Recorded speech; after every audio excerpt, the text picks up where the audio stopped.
Ruin My Childhood. Thank you for listening to Ruin My Childhood, the podcast where we decide if some things are better left in the past. I'm Kat. I'm Mike. And what are we going to be examining today, Michael? Bill and Ted's Bogus Journey. What do you remember about this? Not much. Obviously, we covered the first movie about it almost exactly a year ago. We were supposed to have Dustin on this episode, but unfortunately his daughter Robin is sick, so he had to... unfortunately, he's not able to record with us tonight. But I don't really remember much of this movie. It wasn't on TV as often as the first movie. So I really only remember that Death is in this movie and that they challenge him to like physical feats and board games to become alive again or something like that. And I remember there are like robots and this like alien in this movie. But that's really all I remember about this movie. I don't think I've seen this movie since I was probably like 9 or 10 years old. I've never seen this movie, and I usually forget it exists. I've almost purchased this movie a few times over the years, but I've never seen it on its own. I've only ever seen it in a 2-pack with the first movie, and I already owned the first movie, so I've never really Tupac is in this? Yeah. Holy crap. But I've never purchased it because I already owned the first movie, so it made no sense for me to buy the 2-pack when I already had one. Plus Tupac's dead. Yeah. No, he's not. He was at Coachella a few years ago. Oh, jeez. Well, since I've never seen this, I don't really have any memories of it. It's kind of a blur. I really liked the first one. Oh, I love the first movie. But I feel like sequels are usually kind of a waste of everyone's time and money. I mean, sequels typically do better, though. I don't know. This is in the 90s, though. This movie came out in the 90s. The first movie was filmed in like 87 but wasn't released until like 89. Like they sat on the first movie for a while, so I honestly don't know. And this movie came out years afterwards. Like the only thing I really know about this movie, and it's more because I'm a huge fan of Point Break, is that Point Break at the end of the movie, the Patrick Swayze and Keanu's hair swap because they filmed the end later and Keanu was growing his hair out for this movie. And Patrick Swayze cut his hair for Ghost. So that's like one of the only facts I really know about this movie prior to us going and watching it and me researching it a little bit. And what's funny is like that's such a simple thing for them to have been able to fix. Yeah. And they didn't. I mean, in Point Break, it made sense. It was supposed to be like a year later. So it worked for that movie. I was okay with it. Got it. Well, I guess we should just... We do have a comment, though. Oh, we do? Yeah, we do. We've got a comment. 1 second, let me pull it up. Maritime Mash said, "Yo, bro, Death is a cheater. You know I already sunk his destroyer." What? So, I don't remember the overall plot of this movie, but I know Bill and Ted die. What? Bill and Ted die. Isn't there a third movie, though? There's a third movie coming out this week. So the day that this episode drops, the third movie comes out in select theaters and also on video on demand. In select, who can go to the theater right now? Most of the country. Oh. Theaters are opening. AMC started opening theaters last week. Okay, in places where they don't have people. Yeah. I suppose. Well, no, Texas, Florida. Oh, God. Yeah. Florida. You can't say that on our podcast. You can bleep it. But yeah, the theaters are opening across the country. Tenet is actually opening in a few weeks as well. So movies are coming back to the theaters slowly now. So slowly but surely, yep. Just like the pandemic. Yep. All right, I guess we should watch this. Let's go. Bill and Ted are dead. No way! Yes, way. Is this the end of a very short movie? I think we're in our own personal hell. Or the beginning of Bill and Ted's Bogus Journey? You got it, dude. Let's rock! Yeah! Bill and Ted's Bogus Journey. Rated PG. Party on Friday, July 19th. We are back. I am a changed person. Okay, so I didn't understand what was happening through 90% of this movie. And to help myself understand it and to remember things, I would take notes. And as soon as I looked up from writing a note, something different was going on, and it never made any sense. So I legitimately was confused almost the entire time. This movie was weird. That's an understatement. So I'll give you just a few things about the production of this movie. So I'm pretty sure I mentioned at the top of the episode before we took a break to go actually watch the movie, that this movie was technically recorded or filmed like 5 years after the original one was, because they did record the original one. They sat on it a few years before they actually released it. And it's supposed to be right after. It could be up to a couple years after, because Bill and Ted are out of high school. They have their own apartment. They're working. So, they living with the babes. They're not living with the babes, though. What? They're not living with the babes, because that was a whole thing with the evil robots, was that the babes haven't put out yet because they're from the 15th century. So they're very old fashioned. So they won't even like kiss them on the lips until they're married. So they're not living with the babes. I thought they were living with them. No, they're late, but then they left. So like, I guess just a few little things before we get to the actual meat of the movie, but the director of the original movie did not come back to this one because he felt that this was a parody of a movie that was already a parody. Yeah, I agree with him. That was a good choice. Although I don't agree that this is a parody of a parody, because I think this movie took some huge swings and tried to differentiate itself from the first movie. All right, how about we do a quick summary? Okay. So or you do a quick summary. Basically, the plot of this movie is you definitely have to know the first movie to watch this one. I feel like I would have done better if I had just seen the first one, but it's been about a year. So you do need to be familiar with the first movie. If you didn't watch the first movie, this would make no sense to you. But the premise of the movie is Bill and Ted are close to fulfilling their destiny of writing the greatest song in the world that creates world peace. For some reason, in the year 2562, there's a guy named Denomulus, which is the writer's name backwards. So the writer of this movie is Ed Solomon. So they just took each name and reversed it.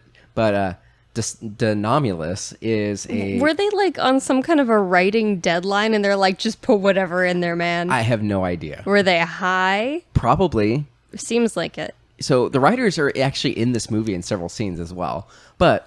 What, because they couldn't get anyone else to do it? Yeah, they just wanted to do it. But this movie... So Denomulus is George Carlin's character, Rufus. Denomulus was George Carlin's gym teacher in middle school. But he's also like a fascist guy who develops like his own army and decides that he wants to go back in time, prevent Bill and Ted from writing the song that saves the universe and brings unity to the entire universe so he could be a dictator in the future. Now, make what you will of that. That doesn't make any sense because the whole universe would be changed. Who knows if he would even exist? But whatever. That's his master plan. I'm still trying to imagine George Carlin in middle school. Right? So he sends two robots back. He sends two evil us's, is what they're referred to throughout the whole movie, but two state-of-the-art robots that have the personalities of Bill and Ted, just evil, to kill Bill and Ted, assume their lives, destroy Bill and Ted's lives, and therefore never fulfilling their destiny of becoming the band that solves all the world's problems. So they kill Bill and Ted. Bill and Ted go on a journey through the afterlife. We see them in hell. We see them in heaven. And they're just fighting desperately to become alive again so they can save the day, save their babes, and write the song that saves the universe. Okay, so this movie plays... what is the non-Keanu actor's name? Alex Winter. Alex Winter or Winters? It's Alex Winter. Okay, so this is kind of like if Keanu Reeves and Alex Winter were up on stage at Comedy Sports and people were like, you're Bill and Ted, but Bill and Ted doing this. I mean, that's what Bill and Ted started as. It was a sketch on stage kind of improv kind of thing. Yeah. Except it's like they're writing the entire movie on stage. It's just, it stumbles around. It like, does? It stumbles, it thrashes uncomfortably before someone stabs it in the neck. It is a strange movie that makes zero sense, and it really just feels like they're making it up as they go. So this movie takes some huge swings, and this is where I can understand why the director didn't want to do it. Like, he felt like the first movie was enough. I can respect that. I do. But I disagree with him where he says this is a parody of itself, because I think it went out of its way to be different than the first movie. I think the characters... Okay. And I might have said this about the first one, that the characters aren't really protagonist material. They're kind of like secondary characters that you wouldn't try. They're like Jay and Silent Bob. I guess it's kind of like how the House Bunny tried to build a movie around like a comedy sketch character, and it just doesn't quite work. I never saw the House Bunny, but I know that movie. Like, some people love it and some people hate it. So It's not my favorite, and maybe that just says something about the way that I view sketch comedy and the way that carries over into film, because my type of comedy has never really been that wheelhouse. That being said, maybe I was just confused the whole time. It's a this confusing movie. Is confusing as hell. I'm a big fan of the first movie. I've watched that a bunch over the years. And I thought I knew this movie. Like, I didn't remember a ton, but honestly, I didn't remember probably the first 45 minutes of this movie. So, like, the first 45 minutes is... And we'll go through the movie in a little bit more detail, but the first 45 minutes shows them auditioning, or we see like a future scene and everything. We see how society works in the future at Bill and Ted University. We see this tyrant like terrify everybody, send robots back in time. We see Bill and Ted try out to be in the Battle of the Bands, and they're terrible, and inexplicably they're still allowed to be in this show. There's a twist ending at the end, and we figure out why, but at the beginning of the movie, you're like, why are they allowed to be here? They're terrible. The person booking the show says they're terrible and have no skills. We see them get killed. We see them go to hell, heaven. We see them go to like limbo and challenge death to all these challenges. And it made no sense. And then once they got to death and all the board games and stuff, that's when I remember the movie. And that's when the nostalgia kicked in. And I loved the second half of this movie. But the first half was painful. I would watch an entire movie just about death. Death was great. William Sadler is fantastic in this movie. Death was the best, possibly the only good part of this movie. I remembered Station. I think at the top of the episode I said an alien guy. And I forgot that he was two creatures that became one. Yeah, in a really weird scene that doesn't really Grotesque. get explained. It was like Cronenberg kind of stuff. Yeah. I don't remember what immediately preceded that. They were in a store parking lot. All of a sudden, these two little dudes like start squaring up, and then they run and smash together. And there's a bloody, gooey, sinewy... It was like a Cronenberg sack. ...blob that then grew into the larger version. Of Station. And was it explained why? No. I don't know why they had to do that. So... It was kind of like these writers have had all these weird things in their head, just gnawing at their own existence while they've been writers. And they just decided to unload all of those ideas into one film. Because it wasn't going to make sense anyway, so you might as well. I agree. I think... Like, what was that? Was that for this movie? I don't know. They took... Did it come out of Labyrinth? I don't know. It looks like it could be a Labyrinth creature. Like, they spent money on this movie. Like, they had the robots. Like, the robots looked great. They had some pretty heavy VFX at a time when that type of VFX they put was like not common. $25 million into this movie. You could tell it was expensive, but it also seemed a little bit experimental in terms of green screen. But then you also look at like that was the wide, not the wide, the heaven scene. No, those were the chances and the big swings that I appreciated them taking. I appreciate them going weird and killing the protagonists of the movie and having them go through the afterlife. When you look at the first movie was they're going back in time to abduct historical figures for a history report. Like, there are no stakes. I mean, obviously the fate of the universe is at stake, but when you look at the movie, what it comes down to is a report. This movie is like a commentary on the afterlife, and they like it gets weird. Like we mentioned heaven and hell, but there's points where like they possess people, they go to a seance and are sent to hell by their stepmother. and the stepmother was both of their stepmothers at different points in the franchise. It's a weird movie, and like you kind of have to respect that they At just the went seance, for it. he looks down his mother's shirt. It's weird.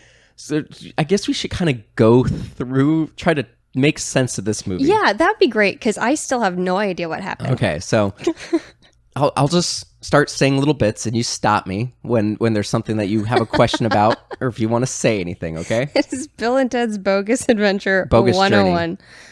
See, I know nothing about this It was film. Excellent Adventure and Bogus Journey. Oh, yikes. So What's the third one the called? third one's called Bill and Ted Face the Music, Yikes. because they're 50 years old and haven't written the song yet. I hope Primus is in the new one. Oh, that would be cool. There was a person from Faith No More in this one. There was Brad Delson from Linkin Park in this one. What? Yeah, BG. Oh, The more you know. I don't. Brad from. I just pulled that out of my Oh. old Linkin Park satchel That's funny. from my past life. So we'll go through this movie. Stop me when you have a question, because I think I understand the movie. I think Got I it. do. We have the future scene. Rufus is a history teacher, and he has Sebastian Bach. He had Thomas Edison. He had one of the guys from Faith No More, and then he had some futuristic singer from the year 23 something or other, and they were there to teach about acoustics. And then Denomulus shows up, reveals his plan. He sends the evil robots back in time. Rufus uses a guitar, throws it at the time machine, and then like surfs through time, like holding on to the cord of the guitar. And the bad guy's like, well, we don't see him, so he must have died. They don't care. They don't follow up on Rufus. We don't see Rufus again until like the last 2 minutes of the movie. So then we go back to, at the time, what was supposed to be contemporary, but Bill and Ted are trying out for the Battle of the Bands. They're terrible. The woman says they're terrible and says, it's a good thing you guys have a job at the cheese and potato place or something like that. Like they work at like a hot dog on a stick kind of place. And so that's kind of like the beginning of Act 1. Then we find out that it's the princesses or the babes' birthdays. It's like their 532nd birthday or something like that. They're having a little party. They propose to the girls with like little plastic rings that you would get from like the little 25-cent, machine at a grocery store. And they're saying like they clearly love these girls, but they're like, maybe once they're married, they'll come live with us.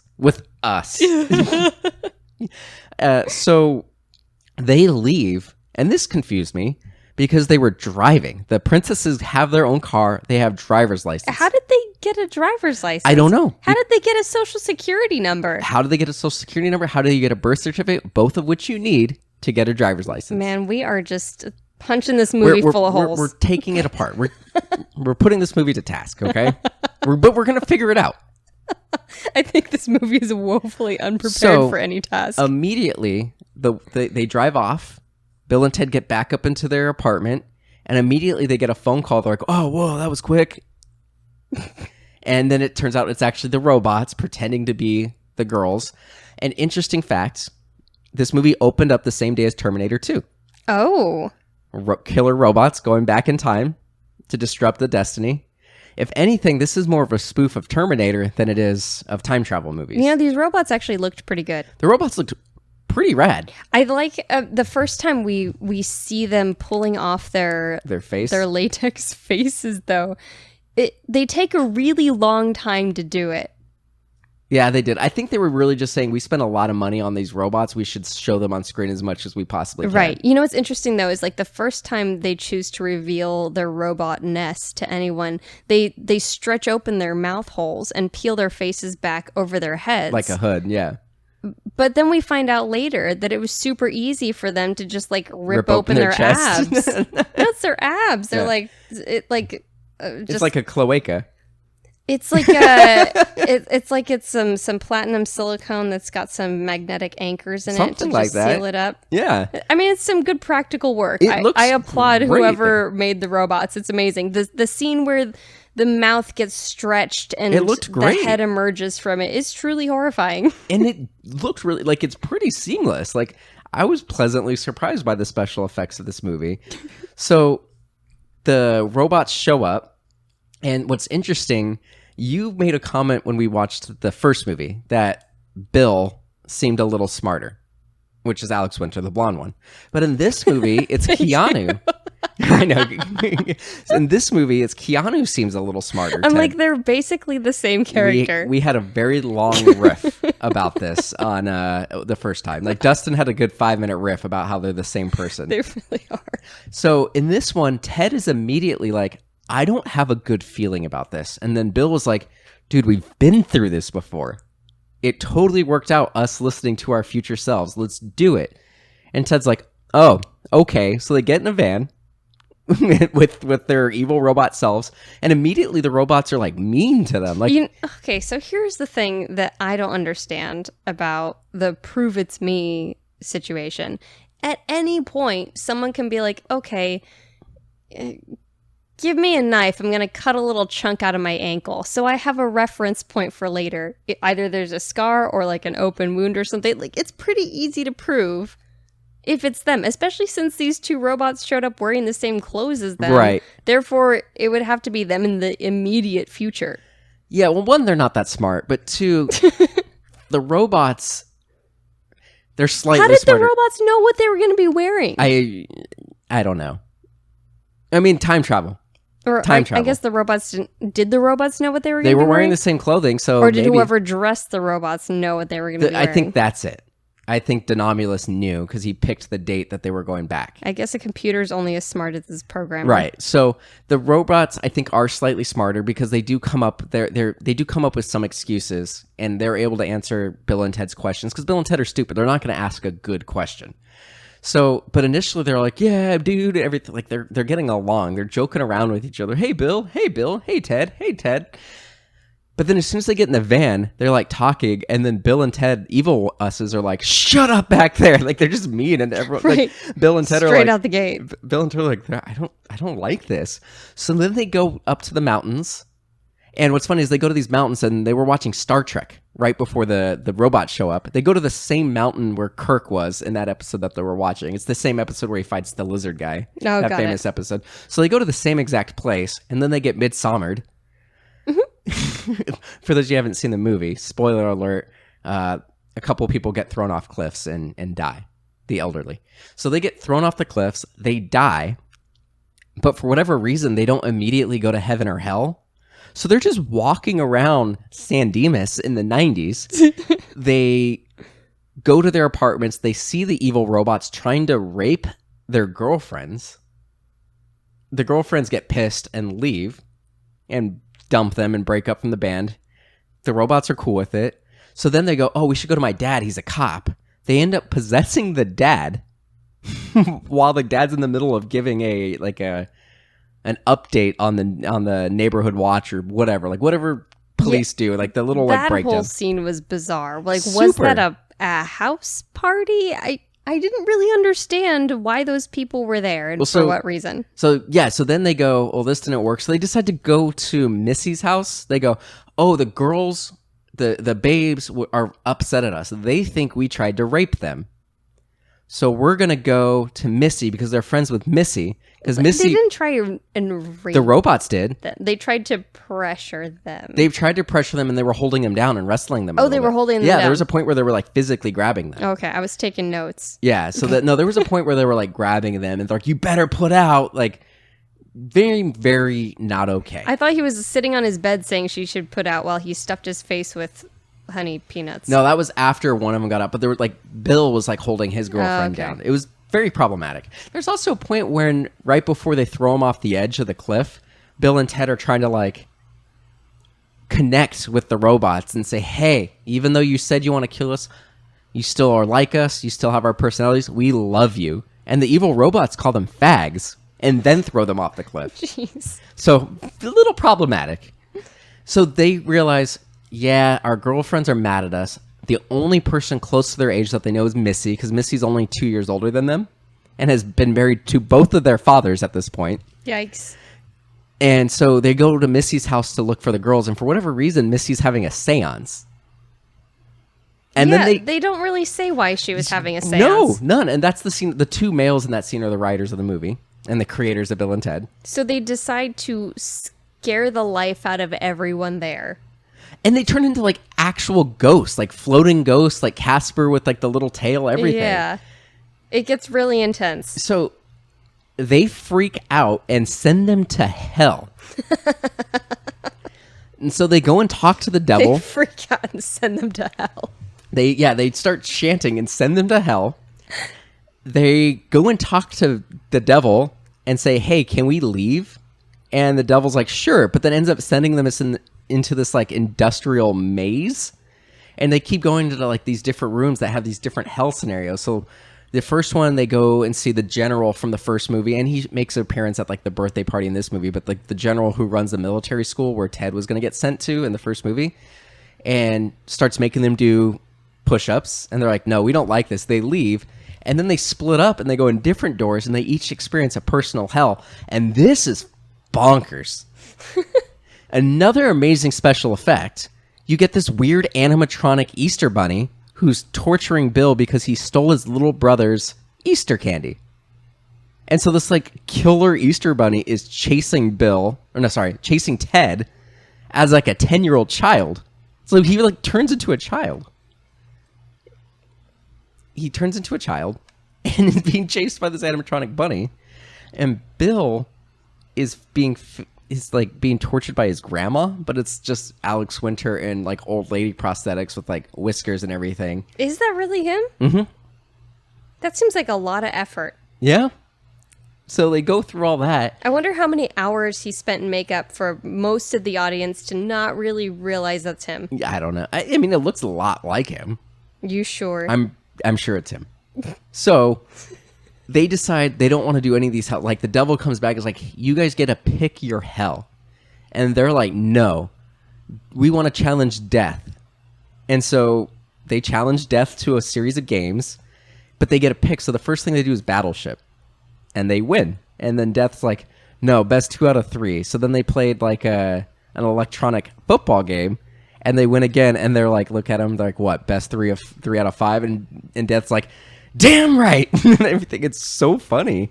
And they end up just winning. It's Professor Plum. I said Plum. I said Plum. And then they win again. And so finally they give Death a Melvin. Like they keep giving people wedgies in this movie, but they call them Melvins. Their heads get knocked off by a fan? That's later. That's the robots.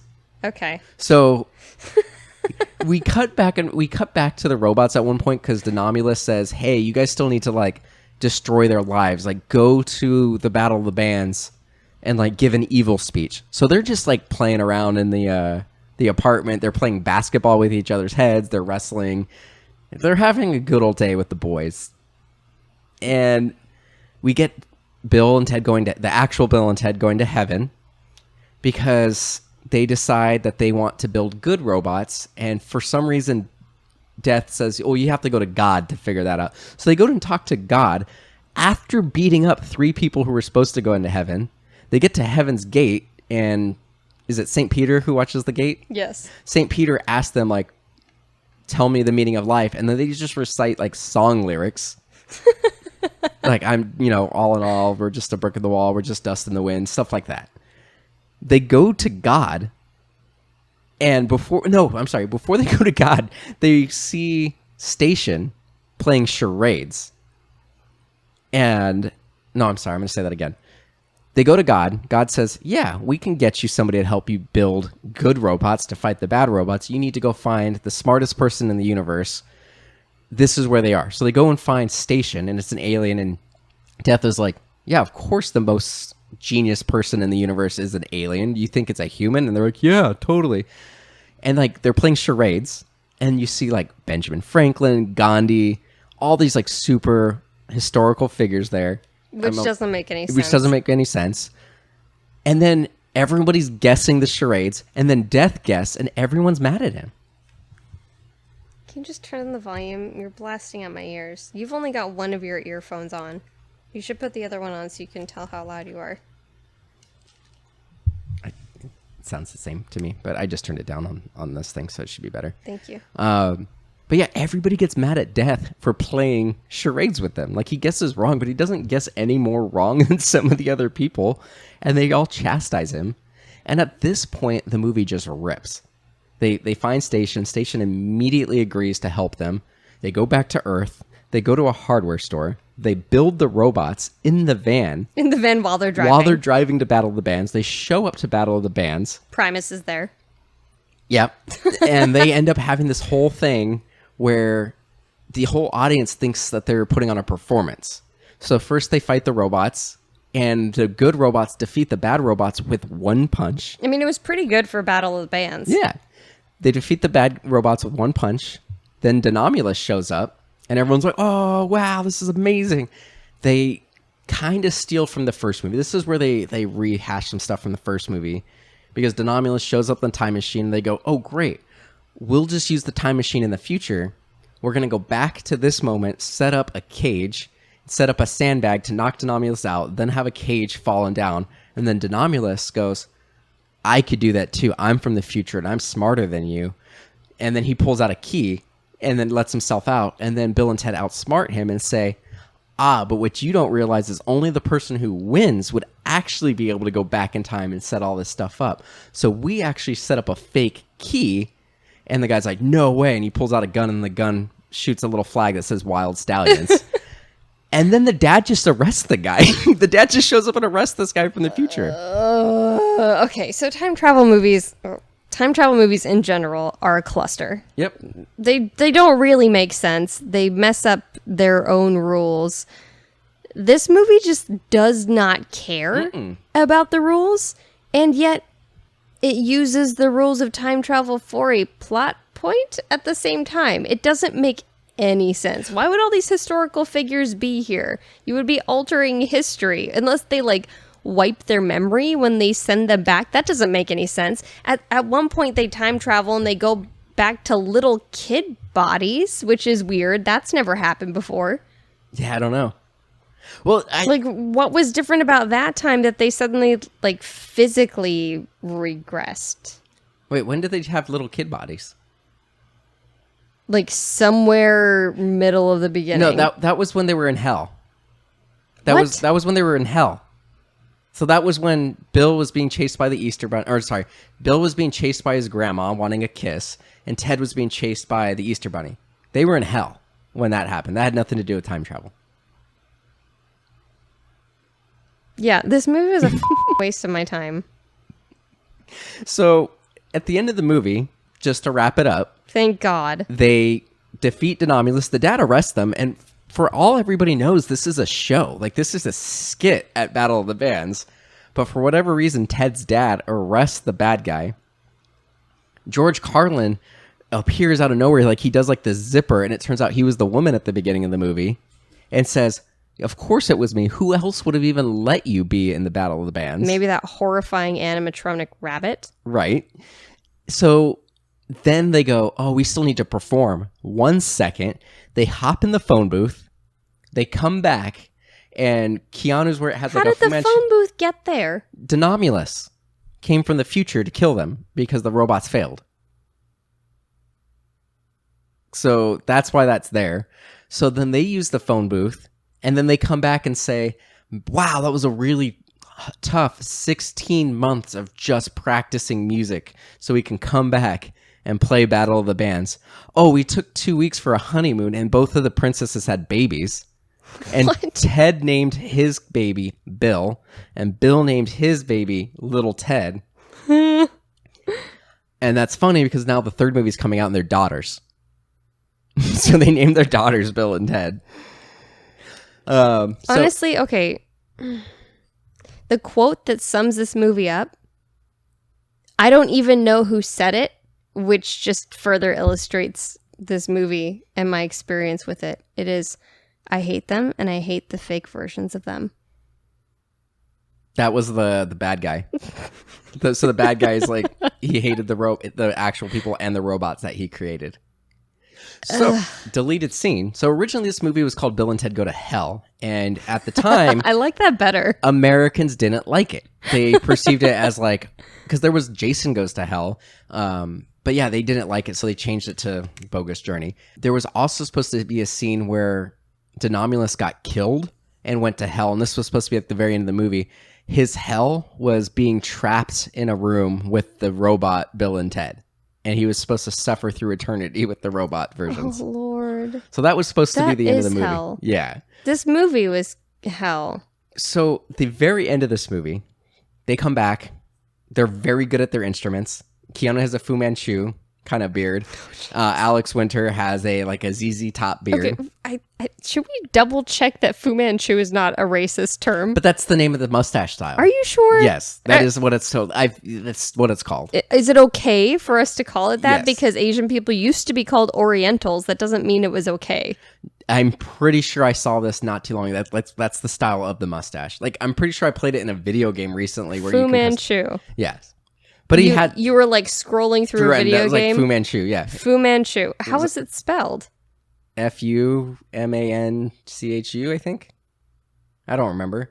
Anyhow, they come back and they shred. And you had Death is all of a sudden like in the band too, and he didn't go with them, but he's playing the upright bass like a cello. You have Station as their backup dancers, but they sing this amazing song. You see William Sadler in another role. So the guy who played Death was like the British guy at the breakfast table. Right. But you see somehow this Battle of the Bands, this local 4th annual Battle of the Bands in San Dimas is being broadcast internationally. And the entire world just falls in love. So then the movie ends, and in the credits we see all these like newspaper clippings, like they play on Mars. They, when their album drops, the Dow Jones has a record high. There's a rumor that they split and it had the largest single day drop, but it was just a rumor. So then they had a record day. Death won the Indy 500 on foot. Death has a solo album. And it's just all these amazing things that happened because of them, all in the newspapers. And that's the end of the movie. So I'm really interested in where the third movie goes, because like at the end of this movie, they played the song.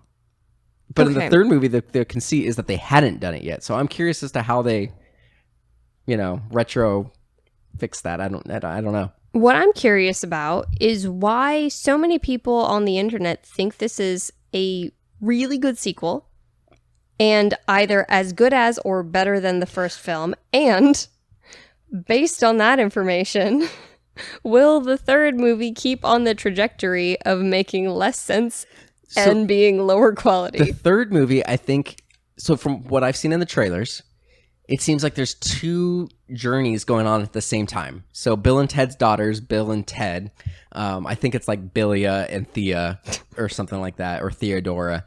But Bill and Ted the girls are going on a journey through time to find the best musicians to help their dads write the song to save the universe, where Bill and Ted, the adults, are going on an adventure to various futures. Like, I think they're going to alternate dimensions, and they're seeing different versions of their future selves, and they want to steal the song from future versions. Like, let's go to the future where we've already written the song and just steal it. So it's two adventures going on at the same time. We know that Death is back. William Sadler is back for the third movie. So but at that least doesn't that even make any sense. Like that timeline would be a dead end, because you've got a stoner relying on his future self to accomplish something. Therefore, it's just never going to happen. Yeah, but they're accomplished musicians at this point. They know how to play the instruments, so they just need to learn one song to save the universe. But like, no, it looks bonkers. Like, you see some like white Terminator, like they kind of look like those white robots from Westworld. So they're like robots. There's like interdimensional travel. Hell's back in this. Like, in the last trailer, you see Bill and Ted's daughters in hell. Is Death back in it? Death is back. Okay, then it's worth watching. Yeah, because Death was by far my favorite part of this movie, and probably my own life. He was great, and what's funny is we didn't even tell. Death was a super jealous character. Like, once Station showed up and the Bill and Ted were like obsessed with Station, and Death was like, I helped, I pushed the cart. And then they're like comment on, it was really funny. I commented, I'm like, damn, Station has a big ass. And then Bill and Ted said like, dude, you have like an out of this world ass. And Death was like, I have a pretty nice ass. I work out a lot. I burn a lot of calories. Like, the best lines were from Death. Yes, absolutely. Damn right. I said plum. He just made everything better. He was fun to watch. William Sadler definitely elevated this film. He's the bad guy in Everything else. yeah, he's a bad guy in a lot of things, but in Die Hard 2 is probably the thing that he's most famous for. How's it hang in death? Okay, as much as this movie made no sense and what was, in my opinion, a generally terrible film, there were some really funny, weird moments. And it's usually just single lines or like the robots ripping their faces out from their mouths or Yeah. full-on robot chubby. Like, what? I was just about to say that same line. What? Yeah, the robots just on their way out to go kill Bill and Ted, like on their way to the van. They look at a picture of the princess. It's like, I've got a full-on robot chubby. And they're like, yeah, we'll rape them later. The animatronic rabbit from... Okay, was that hell or purgatory? That was hell. That was hell. That was a legitimately scary scene because of that rabbit. The animatronics were rad. Like, they pumped money into this. There were certain things that were really good in this movie. You do this thing where, like, when you're talking, you turn your head to the right randomly, just like while you're talking to me. And it's something I always am hassling you about. I'm like, where are you looking? You're talking to me. Look at me. But when you do it by a microphone, you look like, have you ever seen a video of Tay Zonday recording? He's the kid who did Chocolate Rain. Oh, yeah. He turns... I don't know if he still does this. He probably has a better microphone, but he would turn his head for every breath so that he wouldn't be breathing into his microphone. So it's like chocolate rain. And then he's like turning his head. The other really good line that I was just going through my notes, when they're going through the hardware store to get all the stuff to build the good robots, you see a guy smoking and Death's like, I'll see you soon. So, okay, something that I kind of want to do is see what I could build with all the random crap that they bought at that hardware store. It made no sense. It didn't make any sense. They just bought like... But you know, I think I could make something fun. Like, you could make something that looks like that, but it wouldn't be functional. Of course not. But we can't even get Asimo to go upstairs, Michael. Yeah, it's true.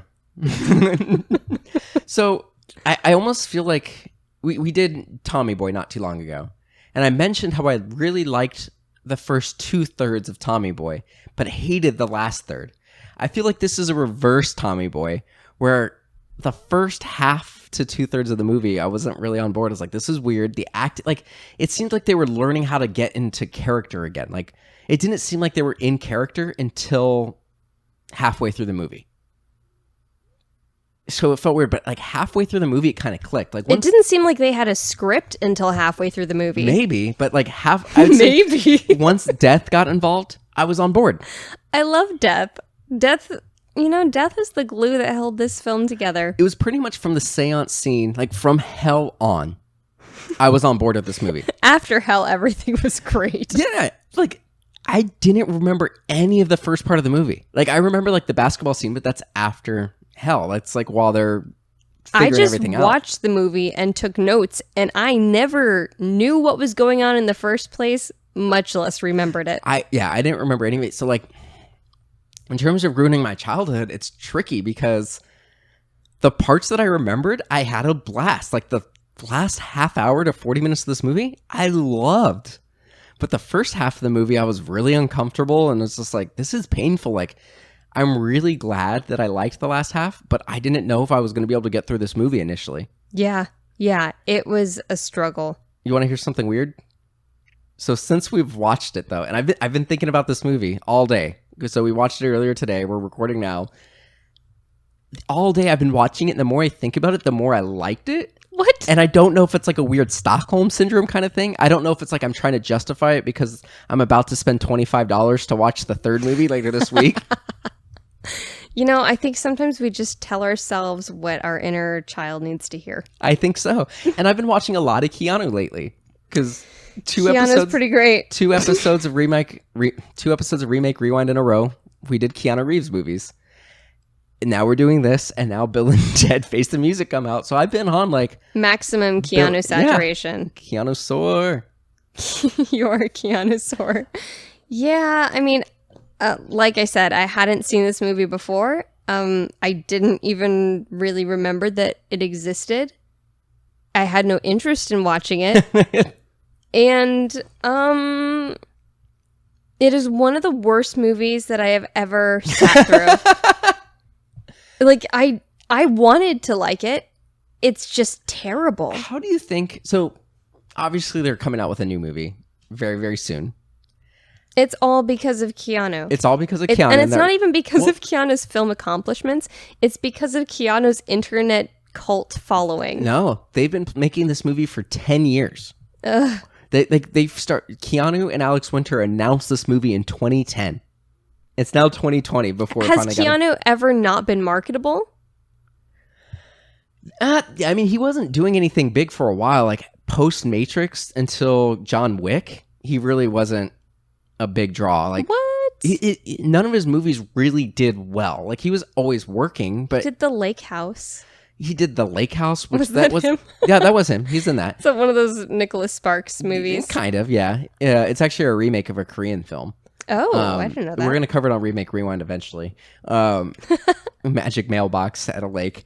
He did 47 Ronin, which tanked. He did Hardball, which was a good movie, but like he hadn't had anything that was a huge hit after the Matrix movies until John Wick. So he did kind of fade, and then John Wick, brought him back. But yeah, 10 years this movie's been in the works before it finally got made.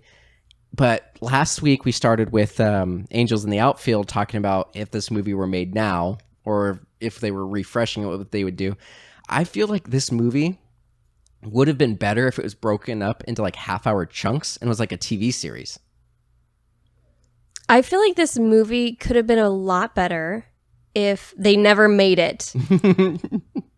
I think in like 20-minute intervals, like this was like a half-hour series, could have been interesting because you would have been like, that was weird. You're justifying it with small doses. Plug your nose and just swallow Microdosing. it. Microdosing actually is useful. This movie is not useful. No, and I am conflicted because, okay, the last quarter of the movie was entertaining and Death was great. I would love a mini series just following Death. Like Bill and Ted could be in one episode, but like Death is what this movie's all about for me. Great. And so I feel bad saying that this movie should never be made because I genuinely loved that performance and those lines and everything about that character. But this is one of the worst movies I have ever seen. So I was angry while I was watching. You were very angry the first half of the movie. I was confused. I felt betrayed. It was not a good experience. We rewound quite a few scenes. There were moments where I wanted to get up and storm out of the room. I'm like, why are we doing this? Why is this what I'm doing with my life? Yeah. I don't know. The more I'm talking about it, the more I'm liking it. I'm starting to flip back to like, I really enjoyed this. And it's just making me feel angry. And I think I'm trying to also justify the fact that I bought this movie. Oh, yeah. I didn't rent it. I bought it because I'm like, I loved the first one. I'm going to like this. I'm going to buy it. But yeah, I don't know.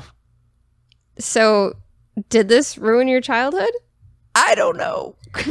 I'm going to be non-committal and say I loved half of it. But the half that I loved is what I remembered about the movie. So everything I remembered, I loved.